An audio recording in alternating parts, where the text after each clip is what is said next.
Hello fellas, you wanna know what's pretty disappointing? Solo leveling!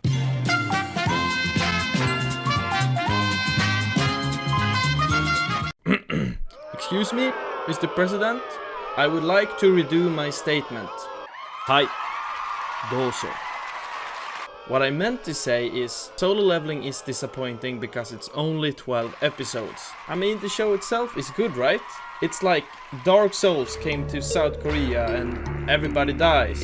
But there's this one guy who is a nerd noob loser, like me, but uses his gamer skills, like I do, to level up and defeat them badassly, like me.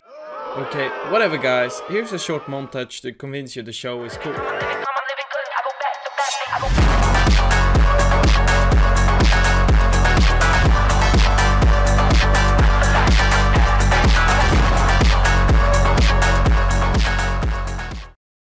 Okay class, that's enough cool stuff for now. Remember, solo leveling is only 12 episodes. Yes, George? Why is it a problem? Well, because it covers roughly about 40 chapters of the manhwa, and considering it took like 6 years to get an adaptation in the first place, we will probably have to wait before we get a good Marvel movie before we get to the next season. I mean, the Marvels? More like the Marvin and the Chipmunks sold better in theater. Yes, Todd, thank you for asking. I did come up with that one myself. And remember kids, it's 2024, so it will probably end up in a cliffhanger. In other words, it will leave every consumer of the solo leveling anime in a stage even worse than Copium. One called Blue Balsium. Luckily for you though, I'm a war veteran expert in Blue Balsium. I can see the science behind it, so much so that I can even predict the future. Don't believe me? Well, let me hit you with the fortune teller screw propeller and let me tell you what's going to happen to you, the viewer. You see, in my honest blue ball experience, the heavy buildup of testosterone can only lead to one thing: reading the manga. Cause, I mean, you know, you're that dog and you don't like to be kept waiting. However, we are in South Korea now, so reading the manhwa. So fast forward, boom, you read the whole of the solo leveling webcomic in just a couple of days. Solo leveling. And you're like, damn, better than anime for real. I mean, how can these peasants even enjoy this lesser form of the series? Until you read the last chapter where you suddenly feel empty. Solely crying. So what do? You search for the next big thing. And that's where I come in, alright? I mean, I would let you find the new solo leveling yourself, but unfortunately we don't want something that stinks. Uh-oh. Stinky. Although the video is called The Next Solo Leveling, we don't want a solo leveling ripoff.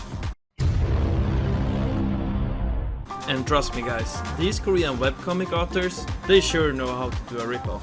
Here are some examples. Level Up Alone, Solo Glitch Player, Second Life Ranker, Solo Necromancer. And like, I'm not making this up by the way, apparently some guy really wanted to be unique because they call the show The Player Who Can't Level Up. What the next solo leveling actually means is an underdog power fantasy story done right. You know, the appeal of solo leveling, where the loser becomes a mysterious, badass Asian Brad Pitt. Well, this series what Daddy cooked up. This series we skipped isekai, we skipped the fantasy genre, and we even skipped Korea. And we go all the way back to the warring states of China. This is Solo Leveling Necromancer Alone in the warring states of China. Actually, the series was called Nanomachine, but I felt it was kinda tame, so...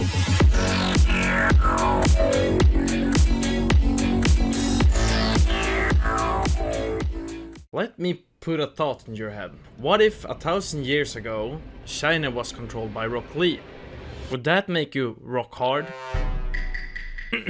What I'm trying to say is that this manhwa is closer to Karate Kid rather than something than the anime kingdom.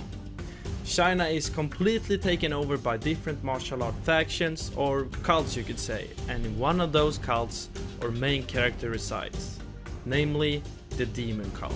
And at first I was kinda confused because if the demon cults are the good guys, what about the other guys called the Forces of Justice? You quickly find out that they do indeed live in a demonic state. In true China fashion, the Emperor, or Lord of the demonic cult, pumps up one child with every major clan in the cult, except for one. That being with the main character's mom. And the mom not having received a Chinese certified smash pass means the major clans are just a teeny weeny bit mad. So the clans turns to local tradition and poisons the Lord's lover. However, they don't want him go making any revenge. No. So they also make him swear not to learn any martial arts. And if the main character's life hasn't been enough of a tragedy, they also send like 10 highly trained assassins after him. There is where we start chapter 1. Little boy tries to be a hero and like insta loses. Like damn, this guy has no mother, no hoes, no friends, and not even any martial arts skills. I mean, this guy has the shittiest luck. Know what he does have though? Descendants. Somehow the main character's luck turns around and Descendants comes from the future and saves him. Oh, and don't worry, this is literally not a big spoiler. We see this in chapter 1 and this is not mentioned ever again, lol. Anywho's, the ancestor leaves like right away, but not before having I'm sorry, I mean before injecting some weird fluid into his body. I swear I'm not trying. Okay, moving on. The main character wakes up the next day with a big screen saying, "Welcome, player." Right, wrong show. And he wakes up the next days and hears, "Hi, I am the 69th generation nanomachine." Or something like that at least. And he's like, "Nani? Machine?" I'm sorry. You can probably guess what has happened. Powerful ancestor Oni-chan just installed some hacks onto his body.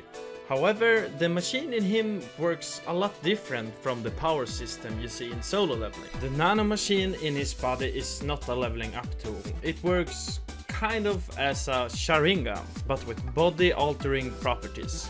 He can flip through books and after a download time understand everything. He can copy martial arts moves just by seeing them once and also put them in virtual reality to train against. The nanomachine can also heal him for a bit and can even alter his body to best learn certain martial arts.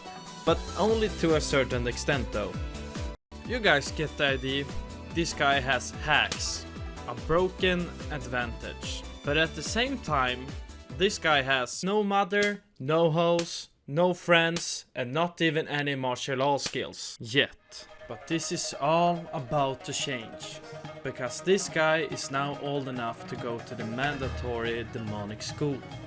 Here, the only subject is martial art. I mean, even the law is martial arts. All pre-existing titles of family and everything all just disappear. Everyone is equal and martial prowess is the only thing that matters. But martial arts training ain't showing up on a Black Weekend deal. No, to get there you have to do a lot of dangerous tests, Squid Game style, and you fail once and you're out. If you pass the test, you go up a rank, get better training instruments, better teachers, better books, better power-up balls. Well, actually they're called Dragon Balls. Hopefully a little homage to your fallen king. Anywho's, for the main character, this is his opportunity to change his life and also use his right as a vice candidate to be the next lord. The life he never wanted. His keikaku, short for plan, is to use the authority that comes with being the next lord to change the system of the demonic cult. But only if he's strong enough can he prove his ways. For his rivals, the other vice candidates, they wanna kill him. You know, they're like, patient blood. Suck my Dragon Balls, and all that good stuff. So in the beginning, the premise is basically a race as to who becomes the lord first, which includes recruiting their own armies, dirty schemes, and a lot of action. We basically get a Game of Thrones type setup, while everyone is in the middle of the Chunin exams. And yes, it is that high. Even Yasuo from League of Legends decided to show up. Face the wind! However, what keeps you reading is that the manhwa is actually so much more than its basic premise. I feel where Nanomachine really goes beyond solo leveling for me is when we take in consideration the world building and mystery aspects. In Nanomachine there's just so much to intrigue you at all times. For example, you quickly find out that there is more to the demonic school than meets the eye. Deep in caves lies foundations to powerful martial arts and the old text describing a time before the current hierarchy system of the 7 clans. At the same time as we see our main character grow stronger, we also see him transform from a typical hero to more of an anti-villain. This show can honestly be brutal at times, and while our main character can be nice to his subordinates, he doesn't take your mom jokes very well. I mean, you should probably keep him at an arm's length. Our main character realizes that what he can't get from pure strength, he can get by scheming, setups and plans. And there is no shortage of plans. And this is all happening simultaneously while being filled with action, with stunning art pieces and actually really well choreographed fights. In this series they actually have like no superpowers except ki.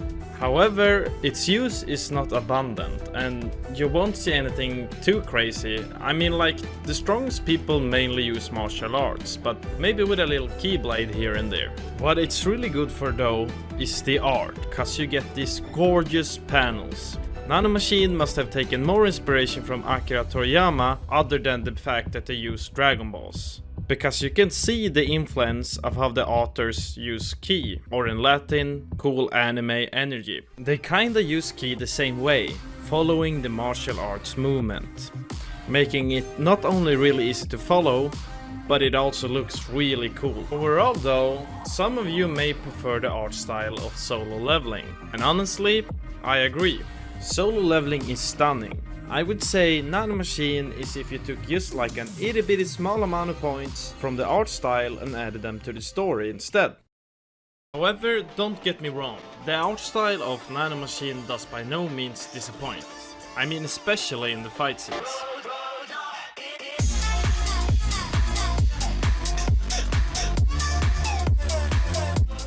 The most accurate comment I could make is that it's like watching these breathing techniques from Demon Slayer, but you're reading it instead. And now you may think that what I have said so far encapsulate all the good stuff of Nanomachine, but the series always surprises me when I read further and when I get constantly reminded that the scope of the story is so much more than you'd initially think.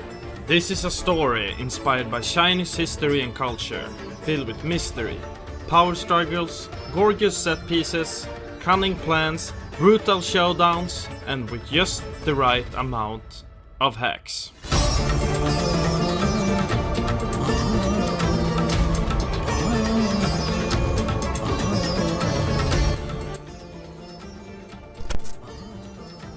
And that, ladies and gents, is my TED Talk done.